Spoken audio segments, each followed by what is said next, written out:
সংবিধান ও আইন লঙ্ঘন যাতে না হয় সেজন্য সুচিন্তিত মতামতের ভিত্তিতে একমতে পৌঁছতে চায় বিএনপি। আর তাই সময় বেশি নিলেও জাতীয় স্বার্থে একমতে পৌঁছতে তাড়াহুড়ো করতে চায় না দলটি। এমন কথা বলছেন বিএনপির স্থায়ী কমিটির সদস্য সালাউদ্দিন আহমেদ। আর ঐকমত্য কমিশনের সহসভাপতি আলী রিয়াজের আশা, বিএনপির সাথে প্রাথমিক আলোচনায় আজকে একমতে পৌঁছানো সম্ভব হবে। জাতীয় সংসদের এলডি হলের সম্মেলন কক্ষে জাতীয় ঐকমত্য কমিশনের সঙ্গে তৃতীয় দফা বৈঠকের আগে এসব কথা বলেন তারা।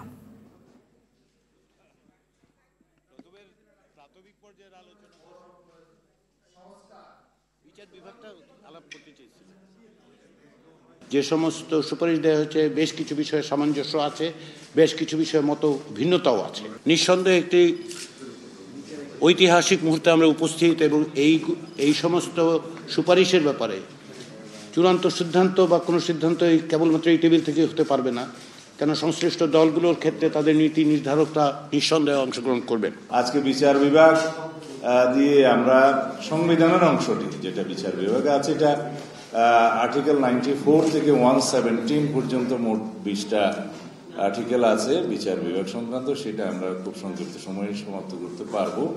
বিচার বিভাগের স্বাধীনতায়, সম্পূর্ণ স্বাধীনতায় আমরা বিশ্বাসী এবং সেটা আমরা বাস্তবায়ন করার অঙ্গীকার আছে, যাতে আমরা কোনোভাবেই বিচার বিভাগ কর্তৃক সংবিধানের কোনো কার্যক্রম আইনানুগ এবং অসাংবিধানিক না হয় সেদিকে যেন দৃষ্টি রাখি।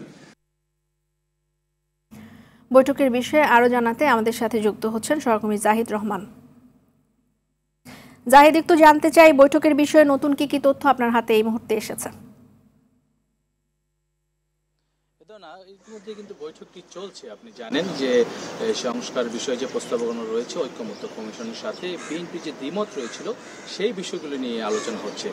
আরেকটি বিষয় আপনাকে জানিয়ে রাখতে চাই, এই বিষয়ে আমাদেরকে আরও একটি আপডেট দিতে পারবে সর্বশেষ দুপুর 1টা নাগাদ বিএনপি স্থায়ী কমিটির সালাউদ্দিন আহমেদ, তিনি আমাদেরকে জানাবেন আরও বিস্তারিত যে এর মধ্যে কি আলোচনা হয়েছে। তবে ইতিমধ্যেই আপনারা জানেন যে বিচার বিভাগ নিয়ে যে আলোচনাগুলো রয়েছে সেই বিষয়গুলোতে তারা একমতে পৌঁছাতে চান এবং সংবিধানের যে বিষয়গুলো রয়েছে সংস্কারের বিষয়ে সেগুলো বিষয়েও তারা একমতে পৌঁছাতে চান।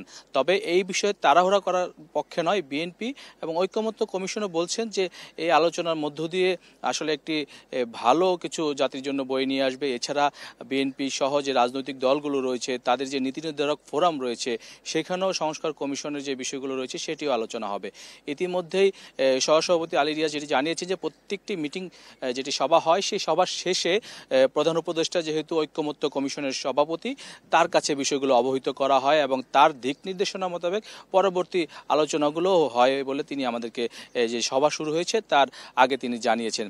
তবে তারা আশা করছেন যে আজকের মধ্যে হয়তো ঐকমত্য কমিশনের সাথে বিএনপির যে সভা রয়েছে তৃতীয় দিনের, সেখানে একটি ইতিবাচক ইতি টানতে পারবেন তারা, এবং সেই প্রত্যাশাই তারা আমাদেরকে জানিয়েছেন। যদি আরও বেশি সময়ও প্রয়োজন হয় সেক্ষেত্রে সময় দিতে রাজি রয়েছে বিএনপি সংস্কারের স্বার্থে, অর্থাৎ জাতীয় যে স্বার্থ রয়েছে সেটিকে সমুন্নত রেখে সংস্কারগুলো যেগুলো দরকার সেক্ষেত্রেও তারা আগ্রহ দেখিয়েছেন।